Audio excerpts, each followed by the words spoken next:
വർഷങ്ങൾ നീണ്ട നിർമ്മാണ പ്രവർത്തനങ്ങൾക്കും പഴിപ്പറച്ചിലുകൾക്കും വിരാമമിട്ടാണ് വെള്ളയമ്പലം ആൽത്തറ മുതൽ ചെന്തിട്ട വരെ സ്മാർട്ട് റോഡ് നിർമ്മാണം പൂർത്തീകരിച്ചത്. സ്മാർട്ട് റോഡിലെ സൈക്കിൾ ട്രാക്ക് പൊതുജന പ്രശംസ നേടിയിരുന്നു. എന്നാൽ സൈക്കിൾ ട്രാക്ക് ഇന്ന് പലർക്കും പാർക്കിംഗ് സ്പോട്ടാണ്.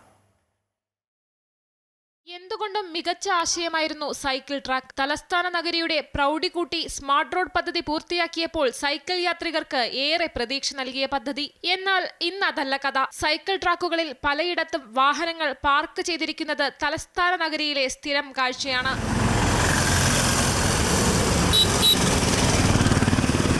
രാജ്യത്തെ ഏറ്റവും നീളം കൂടിയ സ്മാർട്ട് റോഡാണിത്. 77 കോടി രൂപ ചിലവിട്ടാണ് പദ്ധതി പൂർത്തിയാക്കിയത്. റോഡിലെ സൈക്കിൾ ട്രാക്കിൽ പലയിടങ്ങളിലും നോ പാർക്കിംഗ് ബോർഡുകൾ സ്ഥാപിച്ചിട്ടുണ്ട്. ഇതും യാത്ര തടസ്സപ്പെടുത്തുന്ന രീതിയിലാണ്. ആശയം എത്ര നല്ലതായാലും അത് പൂർണ്ണമായി നടപ്പിലാക്കുക കൂടി വേണം. സ്മാർട്ട് റോഡിലെ സൈക്കിൾ ട്രാക്കിൽ സൈക്കിൾ ഓടിക്കാൻ സാധിക്കുന്നുണ്ടോ എന്ന് അധികാരികൾ പരിശോധിക്കണം. അമൃത ന്യൂസ്, തിരുവനന്തപുരം.